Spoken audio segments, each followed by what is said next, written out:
Hey everyone, welcome back to BizBlend Podcast. I am your host Sana, as always, here, and today I'm bringing up a topic or something that doesn't get talked about enough in boardrooms or on factory floors: the internal cost of leadership. Now, listeners, we celebrate our leaders, who fix everything, who carry the weight, who are keeping systems running no matter what. But then what happens inside those leaders? They are humans as well, right? What's the price of being the one everyone depends on? And more importantly, what if the very beliefs that made you successful are also the ones quietly breaking you down? That's a very intriguing question, right, listeners? Now, today's guest knows this territory intimately.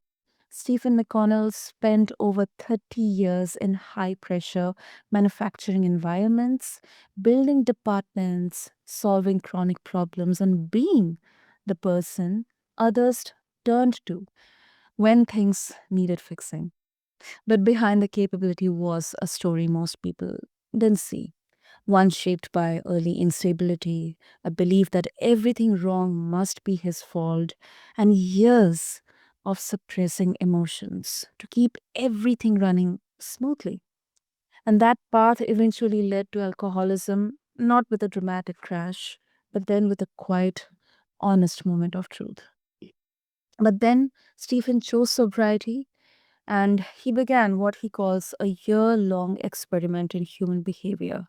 We'll explore that in the conversation, listeners. But today, he's the founder of Growth Myndset Initiative, an NLP certified coach. He's the creator of the 7 laws of personal mastery. So, let me tell you, listeners, this conversation is not about hustle culture or just, the normal kind of, surface level self improvement that we see maybe on social media or we hear people discussing about. It's about what happens when capable, conscientious people finally stop performing and start examining the internal infrastructure that's been quietly running their lives. So, with that, let's begin. And Stephen, welcome to BizBlend. I'm really honored to have you here. Wow, Sana, thank you for the awesome introduction. I really do appreciate it. Thank you. Thank you, Stephen. And yeah, quite a journey in there. And I mean, uh, it it was a good intro because you did something really phenomenal. But then that's what people mostly can see intentionally, unintentionally. That's something that externally gets recognized a lot. That as a leader or maybe as a problem solver, as a creative thinker or a critical thinker, you are trying to solve problems out there. People are coming to you. They're looking up to you, but then on the flip side, what's happening within you? I think that is something it really gets talked about. So I really appreciate that you're bringing up this. And to begin with, um, you described yourself as the fixer. That's exactly something that also caught my attention while reading the intro. Um, but you have said that there was an internal cost to that role. So what made you become that person, and when did you start realizing it wasn't sustainable? Wow. Okay. So going way, way, way back into pretty much all of our histories, all of our childhoods, we design our personal operating systems, our subconscious, in ways that are safe and secure. Okay. And then we go off into life. We go through, adolescence into adulthood. And a lot of times those are very limiting structures. So when you're going into maybe a leadership role or any kind of role whatsoever, you start to have things that burn you out because those frameworks are no longer serving you. They're against Mm. you. They're burning you out. And for me, there was alcoholism. There was a lot of self-esteem issues. uh, all of these internal limiting frameworks that I filtered the world out through. I saw the world this way. And the pivotal moments for me, it wasn't like this huge, all of a sudden, one day I woke up and it was just layer after layer. I started having health problems from being an alcoholic. I started having a lot of burnout, a lot of pain as far as the way I saw the world, the way people were against me. This is what I saw. Okay. And being looking for solutions to it, I realized that I was mostly working against myself. Hmm. Yeah. And um, you mentioned about burnout. Now, what I have, because I've personally kind of have had a encounter with it. And I think it's the worst part of burnout is that you do not realize, or you do not identify it immediately. Like it's this like a slow poison. Um, and most of the times it's very late that you get to realize or understand, okay, I am actually burned out. I'm very actually very happy that now people are beginning to have very nuanced and practical discussions on burnout. It's not just something that can be an excuse or can be just a hashtag or a word here, but there are actual scenarios, there are actual examples where many people, they're openly sharing that how they are like working for 14 hours for 6 months, experiencing burnout, coupled with all the external pressures, family, finances, um, let alone mental health. I mean, that completely goes sometimes ignored. But then, uh, did you, Stephen, did you, how did you identify that, yes, now I'm absolutely burnt out? Because you were in an industry which is like a traditional industry, manufacturing, and it's very labor intensive. It requires a lot of hours. It requires a lot of operational management skills, capabilities, devotion. I mean, I don't know. I don't have better words for that. But did you feel that, I'm going through this and this may harm my career? This may completely take my identity away from me. Oh, I didn't identify until later, right? I was referring to um my current job as this wrongful place. I was pitting everybody else. I was pushing it as if it was everybody else's fault.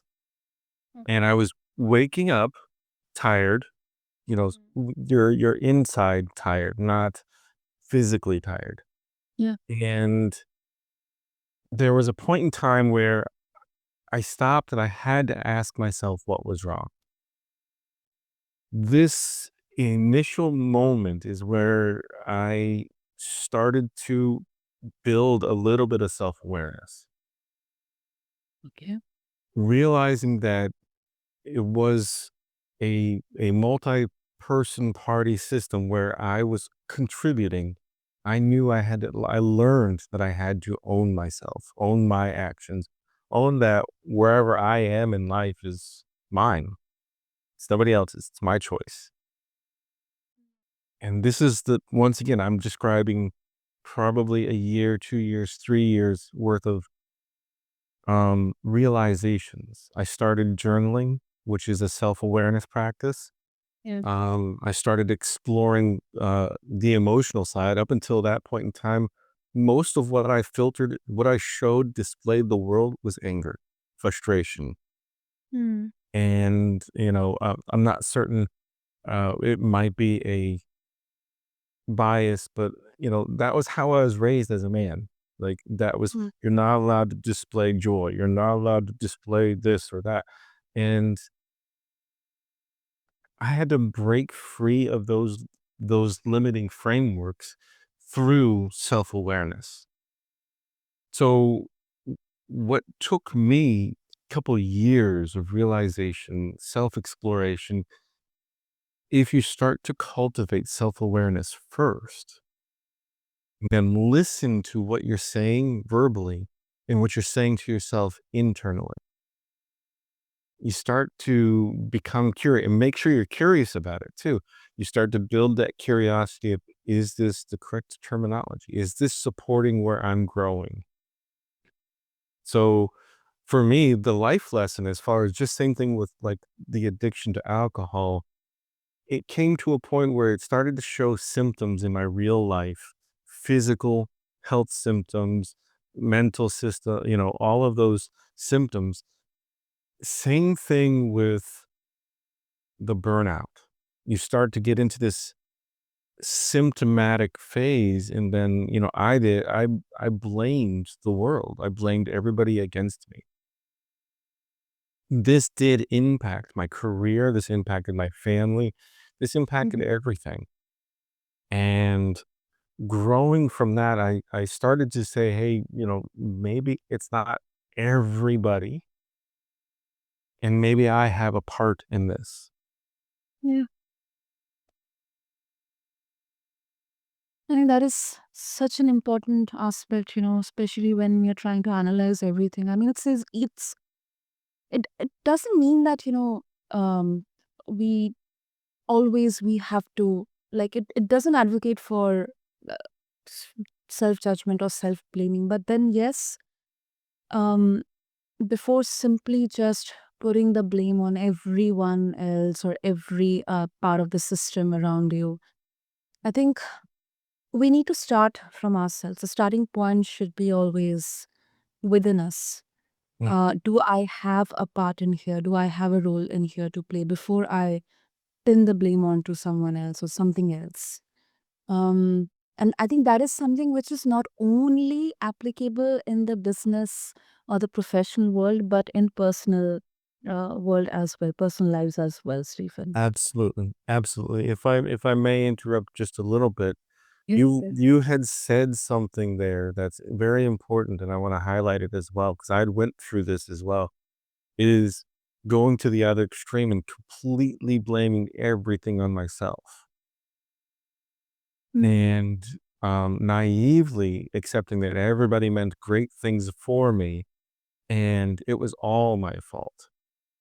When so that clarity took some time for the alignment, and for and when it where it applies to manufacturing, to leadership, to CEOs, I find that once you start to practice self-awareness and you give yourself a point on the horizon, I call it the North Star, something that's mm, might not ever be able to be reached, but it's the journey to get there.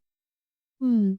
And you have yourself, your future self at that North Star, and you align the two.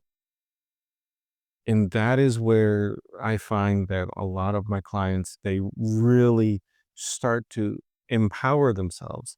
It's no longer about the hours that they put in because the hours are long. It's no longer about how much of this or that. They know who they are, they know where they're going. They have this alignment and clarity in their life that whatever's being thrown at them, it's no longer self-blame, there's ownership. It's no longer blaming anybody else. It's ownership as to what their part in what their role is and where they're going. Yeah. I really go by the word ownership, because um, I mean, it's not the extremes here, but somewhere in middle, like, where it's not a complete self blame or a complete blame on the factors around us, but somewhere in the middle, we have to embark upon that journey of seeking North Star, as you mentioned. And it's Mhm. not that we have to get the North Star, but at least we embark upon that journey to seek that path. And Coming, you mentioned in the beginning of the conversation about alcoholism, and you didn't have a dramatic rock bottom with alcohol, like a clear moment of truth. And I think a lot of people, especially when it comes to addiction recovery stories, they expect like some kind of catastrophic event. But uh, like, I'm curious to know, Stephen, what was that moment, and what made you choose sobriety without the drama? Was it like your family? Was it that you understood that you are the problem and you are the solution here? Like, what exactly was it? Hmm. Well, um, it was years in years of like I had for lack of better words practiced alcoholism for years, but then started with that self awareness. Okay. Self awareness is a skill that anybody and everybody can learn Mm. if you're not intentionally going forth and aiming to learn it. It's just this one small thing at a time, very slow progress. And so over the years, I started realizing that the body aches, the indigestion, the doubt, the feelings of I'd also seeing the effects upon my immediate family. Um, I started seeing my performance at work slipping. I saw all of these things, and I didn't put necessarily two and two together that, hey, this is alcoholism, but I started to realize, hey, I need to live a little bit healthier. I need to, one big thought that your question brought me to was, um, do I want to see my grandkids? Mm. And the realization, and this was a North Star at that moment in time, was the realization was, yes, I want not only see my children grow up, and I'm very blessed. I have a 25-year-old right now and a 21-year-old. But I also want to see the grandkids, and I want to see them grow up, and maybe even the great grandkids. And started feeling this is another part of that component. Started feeling the passion for that North Star. Through then, there was also some traumatic events where my father, who was also an alcoholic, he had gone through some health issues. Uh-huh. And that's when I started to put the connections together. That's when I started saying these health issues are very similar to what I'm experiencing. This is where I need to stop the habit. And so I started to, there's like I said, it's slow journey. I started to justify. Okay, well, instead of drinking this, I will drink that. It'll be less alcohol. And at one point in time, I'd realized that that's not enough. I just need to be the person I see myself as in the future by not drinking alcohol today. And that ended up being pretty much a stop to all alcohol. And it's not that I have an issue with it.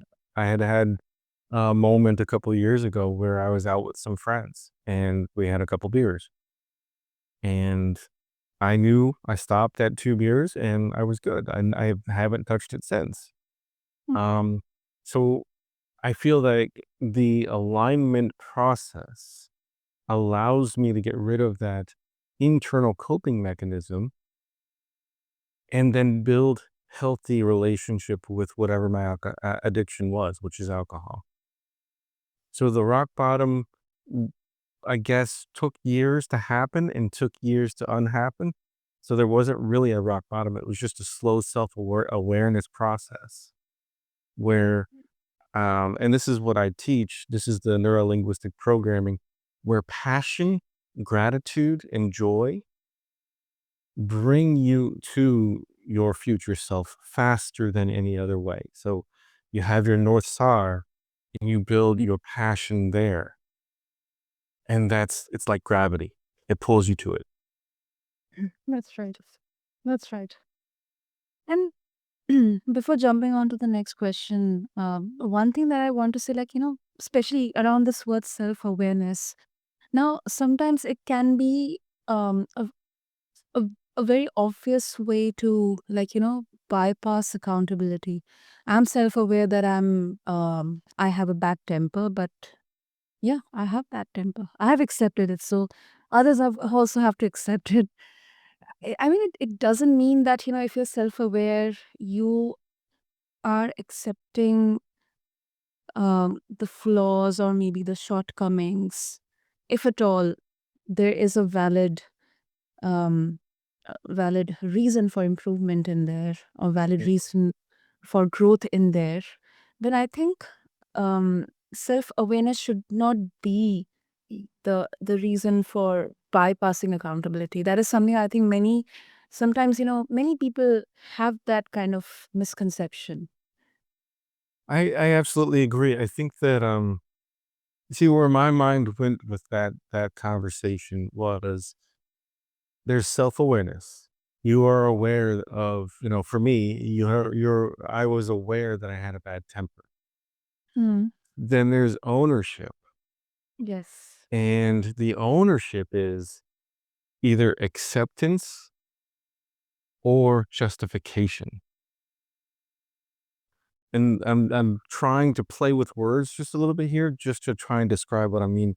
When you accept that you have a temper, you have a choice in whether you want your future self to have a temper or that you're okay, it's not harming your life in any way, form, or fashion.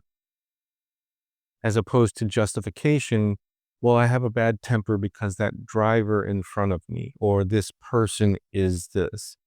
And that's pushing the blame on everybody else. So it's not an actual ownership, it's just a lack of productivity there. So, Yeah. and I would encourage, once you become self-aware of something, ask yourself if you see this in your future self as a beneficial trait. Hmm. And I think that in that way, if you're like, no, this temper actually harms my family, then there is that humbleness and this realization that there's something that you can do to take steps to reduce it in your life. Absolutely. Absolutely. And Stephen, before we conclude, I think this is a very interesting part as well, which I came across in your intro. Like, you call your work a years long experiment in human behavior. Um, I mean, that's not the language most coaches use. Like, it sounds more like a scientist. Like, you are, your own guinea pig. I mean, what were you actually experimenting with? And what did you learn that surprised you? Yeah, yeah, it was literally experimental because I wasn't at that point truly completely self-aware. And I'm not saying that I am now. I'm growing in my self-awareness journey. Um, Mhm. so I wanted to collect in a manufacturing systematic way. I wanted to collect data on what improves my health, what improves my mindset, what improves my spiritual feelings. Okay. And so literally started just with health. And I went to only eating vegetables. I went to only eating specific vegetables that reduce high blood pressure. I went Mm. to, and at first it started with 30-day experiments, Mhm. realizing that the 30-day experiments, there wasn't enough data for me to say this works. And so I then started with 120 days experiments where I would eat like heavy beets because beets are supposed to be great for blood pressure. Yes. Yeah. And I realized in that process, w- mainly what you eat impacts your health. So that's 80% of what you eat, or excuse me, what you eat impacts 80% of your health. Mm. With that said, in that process, if you're going to eat beets, it's just like taking a prescription, right? And what you need to do is you need to find the root cause to, I'm not a doctor, so I don't recommend, you know, not being a doctor, but you need to find the root cause to the high blood pressure because there's multiple different reasons for it. And I'm just using this as an example. And then begin to experiment there. So when I started to experiment back then, it was guinea pig passion, where I was this human guinea pig, and I didn't completely understand at that point where my high blood pressure came from. So I was doing all of these researching and saying, okay, these herbs are supposed to help me. These are, and I learned a lot about my body, what it wants to eat, how it's supposed to eat, and the better way to do things. I did the same thing with exercise. And so I went through like 120 days of like hour or 2 hours worth of walking. Or I did resistance training. I did, jogging. I went through that process just to track what was going on with my body. Um, Short story to that was I was building self-awareness, in particular self-awareness to my health, and then self-awareness to my exercise part of health. And then I continued doing that with my spiritual side. I continued doing that with my mind side.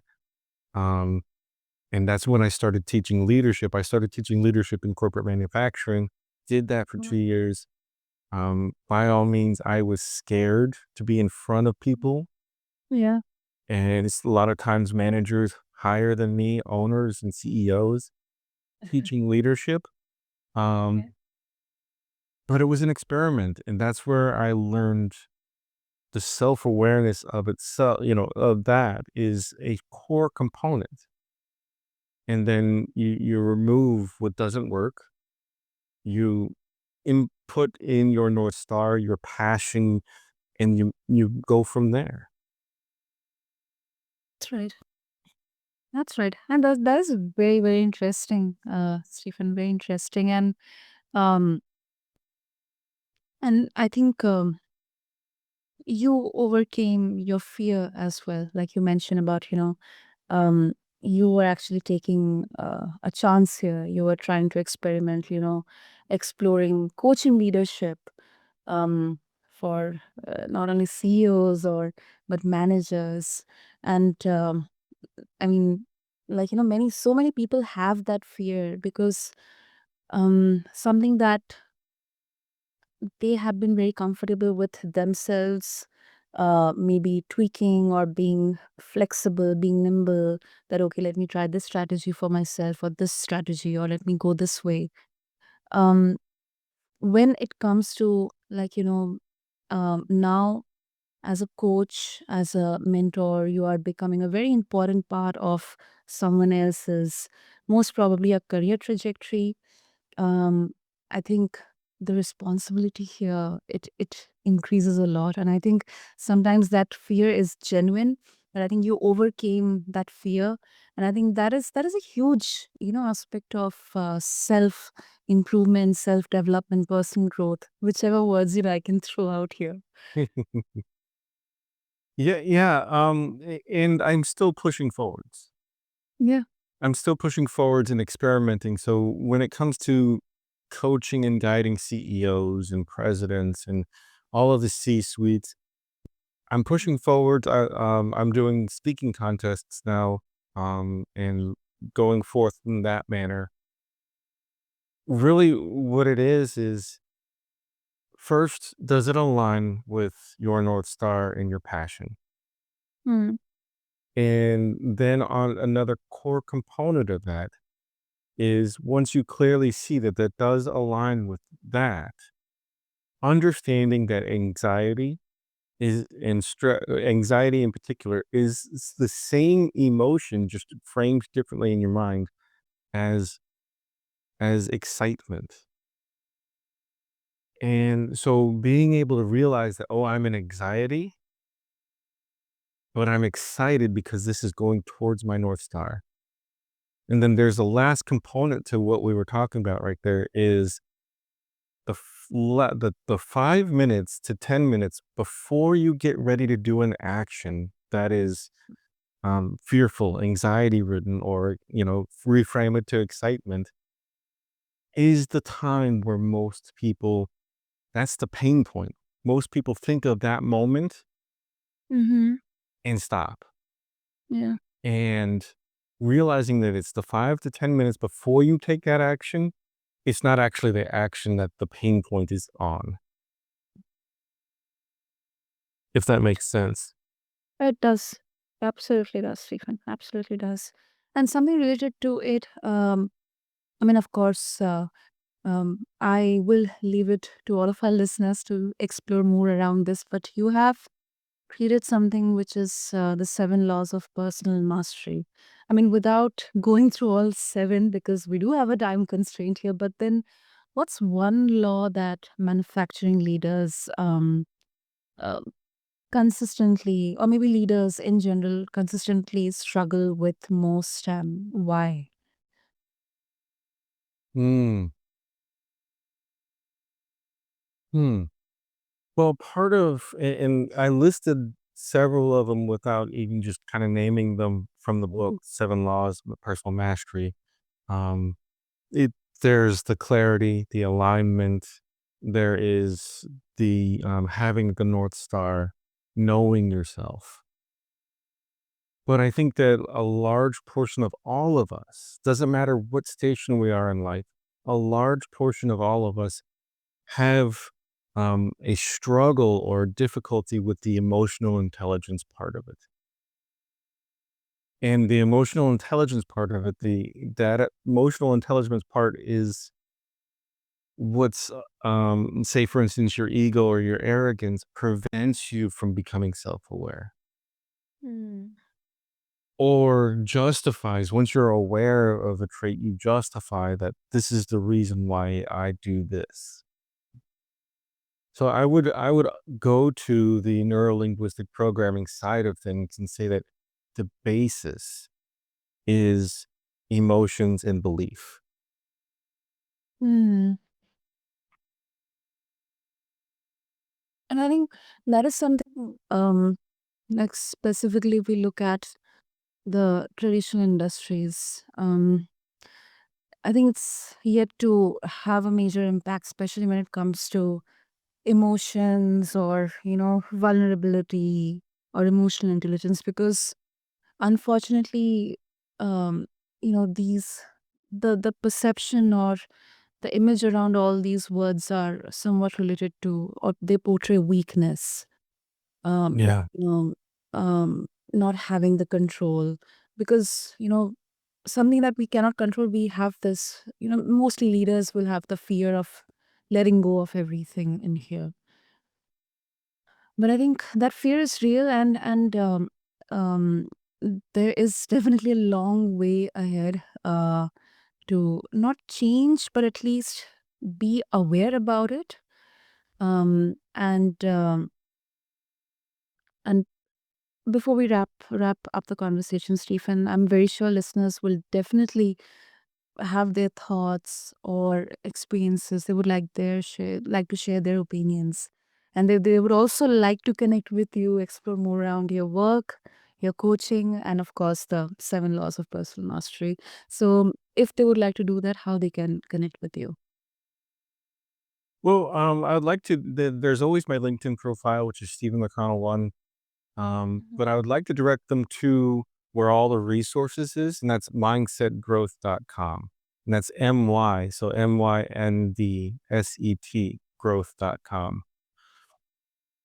Because there are free resources, if they're too shy to reach out for a 30-minute clarity discovery call, which is free, they could always go onto the website, elect to have a membership on the website, and start to go through some of the journey that I've already, discussed here. And then when they start to feel a little bit more reassured, they can always they know where the website is, they could always schedule a discovery call and we can talk. I find that a lot of my a lot of my discovery calls, I tend to help them just enough to get through this season of life. So it's not necessarily beneficial to being a business, but it's beneficial to being a coach and to being of service to other people and helping them along. A lot of times they'll reach back with me because that 30 minutes has changed their life and they're giving me a testimonial. So I want to encourage them to go to mindsetgrowth.com. Super. That's really good to know, Stephen. And yes, listeners, I encourage all of you to go to mindsetgrowth.com. Check out all the resources that Stephen is sharing. Maybe book a call with him today, connect with him today. And to make that easier for all of you, I'll have all the links, all the details mentioned in the show notes. So find them attached along with this episode on whichever platform you're listening right now to your BizBlend podcast. And let's quickly get into our conclusion here, listeners, because I think it has been such a really honest discussion, honest conversation. And Stephen, I really appreciate that, you brought a kind of uh, the blend of hard reality and also the vulnerability here, which I think is so much necessary right now, especially in the business or the leadership world in here. So I really thank you so much for being so insightful. Sana, I really do appreciate it. It's been an honor to be on your podcast, and I would love to come back anytime. Thank you. Absolutely, absolutely. And listeners, thank you so much for tuning in. Um, if you are uh, any leader or maybe a manufacturing leader, any leader who feels like everything is good on paper, it looks good outside, but then barely holding it together on the inside, Stephen's work might be worth exploring. So, yeah, definitely reach out, connect with him. And here's what I will leave you with: being the person everyone depends on doesn't mean you have to carry everything alone. Sometimes the strongest thing you can do is not fixing one more problem, it is examining why you believe every problem is yours to fix in the first place. With that, this is the end of this episode of BizBlend Podcast. If this conversation landed for you, share it with another leader or your friend, your loved one, or your colleague who might need to hear it. And until next time, this is your host, Sana, signing off. Thank you.